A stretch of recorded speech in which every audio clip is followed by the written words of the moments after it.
There was a parade of former key Trump associates in and out of court in connection with the Russia probe during 2018.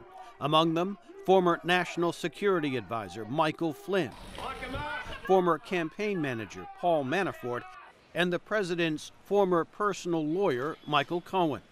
Even as the investigation appears to intensify, President Trump remains adamant that no evidence has surfaced of collusion between his 2016 campaign and Russia. On the Muller situation, we're very happy with what we are reading because there was no collusion whatsoever. There never has been. The last thing I want is help from Russia on a campaign. Opposition Democrats remain poised to defend the investigation led by Special Counsel Robert Mueller, including Senate Democratic leader Chuck Schumer.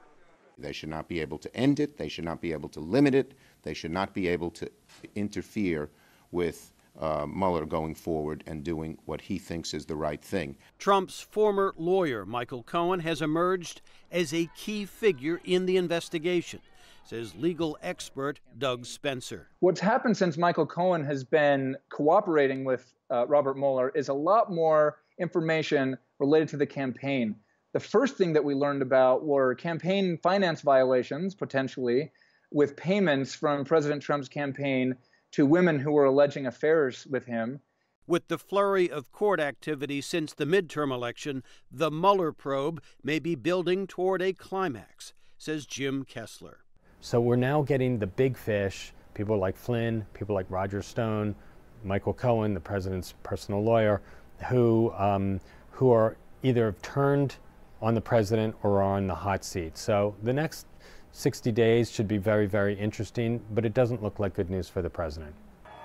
Trump's Republican supporters are urging the probe wind up quickly, including Senator John Kennedy. We do need to wrap it up. It's been, 17 months now, and the American people are entitled to know what happened and who, if anybody, broke the law.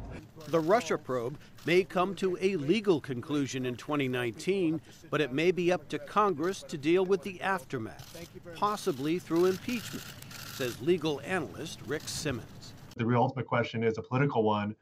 Depending on what is in this report, what is the political fallout both with the American people and with Democrats, but especially Republicans in Congress? Whatever comes out of the Russia probe could have a major political impact in 2019, as both President Trump and a large group of potential Democratic contenders look ahead to the 2020 election. Jim Malone, VOA News, Washington.